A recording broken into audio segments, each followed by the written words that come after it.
March 6 నుంచి June 12 వరకు ప్రజాపాలన ప్రగతి ప్రణాళిక పౌర సేవలను సులభతరం చేయడంపై జయేష్ రంజన్ ఆధ్వర్యంలో ఏకసభ్య కమిటీ ముఖ్య కార్యదర్శుల సమావేశంలో సీఎం రేవంత్ రెడ్డి. ఇకపోతే కనుక మార్చ్ 6 నుంచి 12 వరకు కూడా ఈ యొక్క ప్రజాపాలన ప్రగతి ప్రణాళిక అనే పేరుతో ఈ యొక్క కార్యక్రమాలు అనేవి చేపట్టబోతున్నామని చెప్పేసి చెప్తున్నారు. ఇక ప్రజలు కోరుతున్న మార్పును స్వాగతిస్తున్నందునే వరుస ఎన్నికల్లో తమ ప్రభుత్వానికి మద్దతుగా నిలిచారని, వారికి మరింత మంచి చేసేందుకు ముందుకు సాగుతూ తమపై ఉంచిన విశ్వాసాన్ని నిలబెట్టుకుంటామని ముఖ్యమంత్రి రేవంత్ రెడ్డి చెప్పారు. ఇక పారదర్శకత, జవాబుదారీతనంతో ప్రజలు కోరుకున్న మార్పును అందిస్తామనే హామీతోనే ప్రజాప్రభుత్వం అధికారంలోకి వచ్చిందంటూ కూడా ఇటు రేవంత్ రెడ్డి మాట్లాడడం జరుగుతుంది. ఇకపోతే కనుక ఈ కార్యక్రమానికి సంబంధించి ఎలాంటి ఏర్పాట్లు చేయాలనే దానిపైన నిన్న ముఖ్య కార్యదర్శులతో కూడా చర్చించినట్లుగా అయితే ఇక్కడ తెలుస్తుంది. ఇక మరొక వార్తను చూసుకుంటే దేశవ్యాప్తంగా మొదలైన హెచ్పివి వ్యాక్సినేషన్స్ ఇక నిన్న మొత్తం దేశవ్యాప్తంగా హైదరాబాద్లో కూడా చేయడం జరిగింది. ఒక హెచ్పివి వ్యాక్సిన్ సంబంధించి ఏదైతే సర్వైకల్ క్యాన్సర్కి అనేక వ్యాధులు వస్తున్నాయి, సో దానికి సంబంధించి ముందుగానే మహిళలకి ఈ యొక్క వ్యాక్సిన్ అనేది అందజేయడం జరుగుతుంది. ఇక తెలంగాణ రాష్ట్రంలో 4 లక్షల మంది బాలికలకు ఉచితంగా ఈ యొక్క వ్యాక్సిన్ అనేది అందజేస్తున్నారు.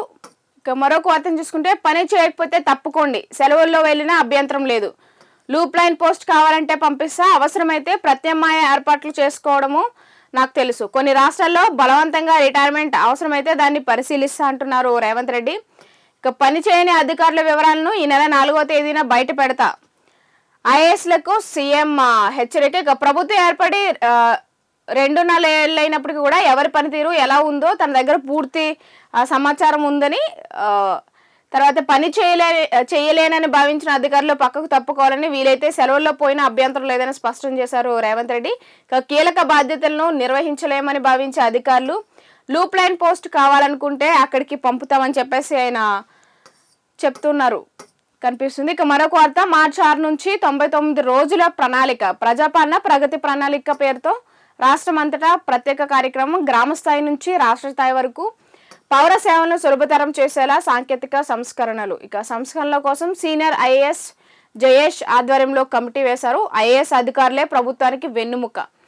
ఇక 4న కలెక్టర్ సమావేశంలో అందరి పనితీరుపై మాట్లాడతా అని చెప్పేసి కూడా అన్నారు. ఇక జూన్ 2న తెలంగాణ పండుగ వేడుకలో జరుపుకోవాలి. ఇక కార్యదర్శుల సమీక్షలో ముఖ్యమంత్రి రేవంత్ రెడ్డి శనివారం సచివాలయంలో ఈ కార్యకర్తలు ఎవరైతే ఉంటారో మిగతా అలాగే సీనియర్ కార్యదర్శుల సమావేశంలో మాట్లాడుతున్న సీఎం రేవంత్ రెడ్డి, అలాగే చిత్రంలో సిఎస్ రామకృష్ణరావు, డీజీపీ శివధర్ రెడ్డి.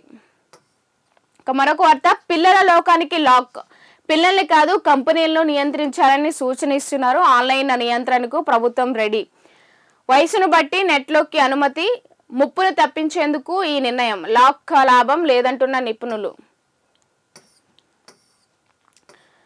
ఇక రేవంత్ వల్ల హైదరాబాద్ కుప్పకూలింది, 4th సిటీ కోసం హైదరాబాద్ ను పట్టించుకోలేదు, ప్రజా సమస్యలను వదిలేసి కేవలం సొంత ఆర్థిక ప్రయోజనాల కోసమే ప్రజాపాలన సాగిస్తున్నాడు. హైడ్రాను అడ్డుపెట్టుకుని సీఎం ఆయన కుటుంబీకులు భూ కుంభకోణానికి పాల్పడుతున్నారని చెప్పేసి అంటున్నారు. ఇక బీఆర్ఎస్ వర్కింగ్ ప్రెసిడెంట్ కేటీఆర్ ఆరోపణలు, జీహెచ్ఎంసీ పరిధిలోని పార్టీ ముఖ్య నేతలతో సమీక్ష జరుపుతూ ఈ యొక్క ప్రసంగం ఇచ్చినట్లు తెలుస్తుంది. ఇక మరొక వార్తను చూసుకుంటే బగబగలు వడగాళ్ళు ఈ వేసవిలో అత్యధిక వేడిమి రోజులే ఉండే ఛాన్స్ కనిపిస్తున్నాయి. ఇక ఏప్రిల్ మొదటి వారం నుంచి 40 డిగ్రీలు దాటనున్న గరిష్ట ఉష్ణోగ్రతలు, మే నెలలో గరిష్టంగా 44 నుంచి 46 డిగ్రీల సెల్సియస్ వరకు కూడా చేరుకునే అవకాశం ఉంది. ఉమ్మడి ఆదిలాబాద్, నిజామాబాద్, కరీంనగర్ జిల్లాలో అత్యధిక ఉష్ణోగ్రతలు నమోదయ్యే అవకాశం. భూపాల్పల్లి, నల్గొండ, సూర్యాపేట జిల్లాలో వడగాళ్ళు కూడా పడే ప్రభావం అయితే ఇక్కడ కనిపిస్తుంది.